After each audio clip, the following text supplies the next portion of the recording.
si reality show ajo është I bazuar ose në fillesa dhe zanafillën e tij e ka nga libri I Orwellit. Dhe un po të bëj një pyetje ndryshe këtë herë. Orwelli ishte ai që e frymëzoi për ta nisur një spektakël të tillë, po ti a je frymëzuar ndopak për të filluar ndoshta diçka pikërisht nga kjo eksperiencë që kalove? Shiko, ajo është një eksperiencë e jashtëzakonshme, duhet të thënë kjo gjë. Dhe emocionet që ti përjeton janë absolutisht, nuk po them të jashtëzakonshme, se do duket si janë të pazakonta. Okay. Dhe ti përjeton hyn në një realitet komplet tjetër.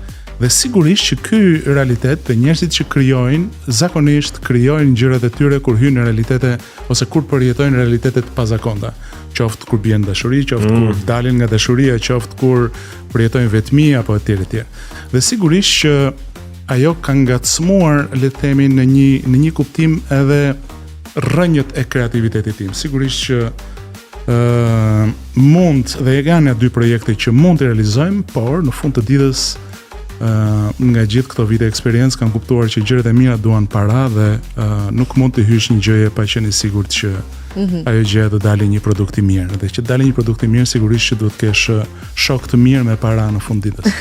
Mendon që ta bën më të thjesht punën dalja nga ky format për të gjetur para, ka qenë diskutim I bër kudoherë. Jo, të paktën në punën tonë, në ndërtimin ose në vazhdimin e industrisë filmit apo të produkteve filmike nuk është askush nuk t'jep para se ti ke qenë I suksesshëm apo jo në një spektakël të suksesshëm televiziv. Dikush t'jep parat sepse ai beson që ti mund të bësh një produkt të mirë. Dhe dikush në fund të ditës t'jep parat nëse ai beson që ato para I kthehen mbrapsht. Dhe këto gjëra nuk ndodhin sepse ti dole në televizor dhe u bëre I njohur dhe njerëzit u bë I njohur. Si profesionist ke një përgjegjësi për të kthyer feedbackun.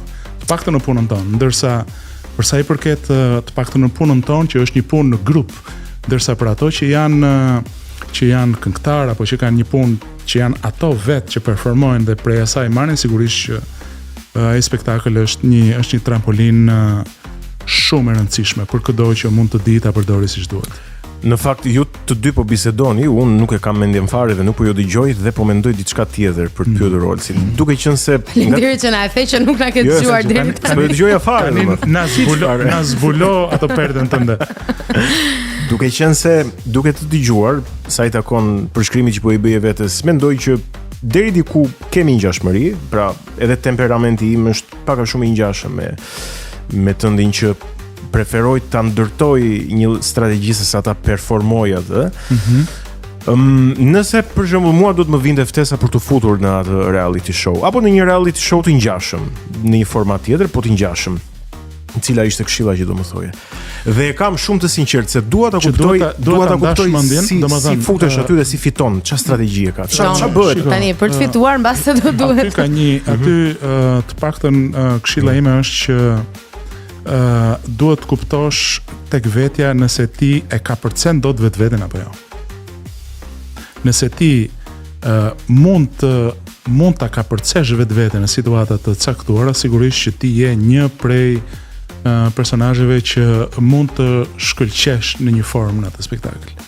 Nëse ti je një personazh që e ke shumë të vështirë që të përballesh me një realitet që mund të jetë për te I vetes tënde, atëherë më mirë në shtëpi dhe shive nga shtëpia.